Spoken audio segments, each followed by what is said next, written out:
वडोदरा की जनता की सुविधाओं में वडोदरा महानगर पालिका इजाफा करना चाहती है, इसीलिए वडोदरा महानगर पालिका की विभिन्न जगहों पर भर्ती प्रक्रिया होने वाली है। 2300 जितनी जगहें हैं जहां पर कर्मचारियों की भर्ती वडोदरा महानगर पालिका में की जानी है।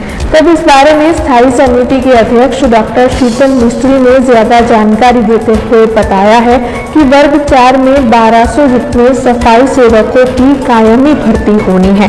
वैसे आपको बता दें कि 525 जितने रेवेन्यू क्लर्क की भर्ती भी हुई है और आने वाले माह में 66 जितने इंजीनियरों की भर्ती की जाएगी।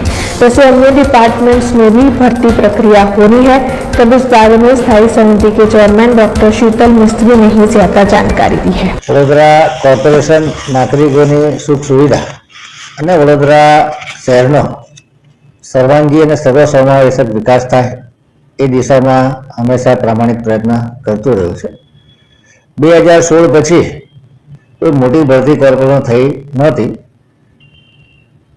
આ નવા બોર્ડમાં માનનીય શ્રી કમિશનર અને વહીવટી ડેપ્યુટી મ્યુનિસિપલ કમિશનરને રિક્વેસ્ટ કરી જે ખાલી પોસ્ટો હતી એ ભરવાની રિક્વેસ્ટ અમે કરી હતી।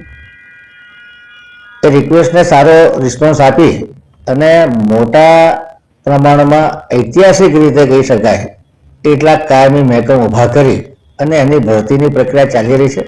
ઘણી ભરતી પૂર્ણ થઈ છે, ઘણી ભરતી આવનારા 2-3 મહિનામાં પૂર્ણ થશે।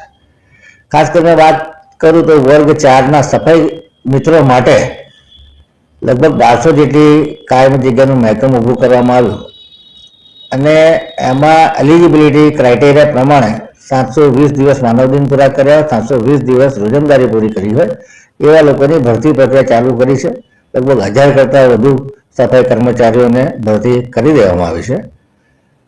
આખા વર્ષ દરમિયાન વર્ગ 1 થી 3માં લગભગ 831 લોકોની ભરતી કરાવવામાં આવી। એમાં 525 જેટલા રેવન્યુ ક્લાર્કની પણ ભરતી કરી છે, જે આવનારા સમયમાં જે વડોદરા શહેરની રિવાઇઝ આકારણીકરણનું કામ છે એમાં પણ એમને કામે લેવામાં આવશે અને કોર્પોરેશનની જે કાર્યપદ્ધતિ છે, કોર્પોરેશનની જે આવક વધારવાની છે એમાં પણ આ લોકો મદદરૂપ થઈ રહ્યા છે।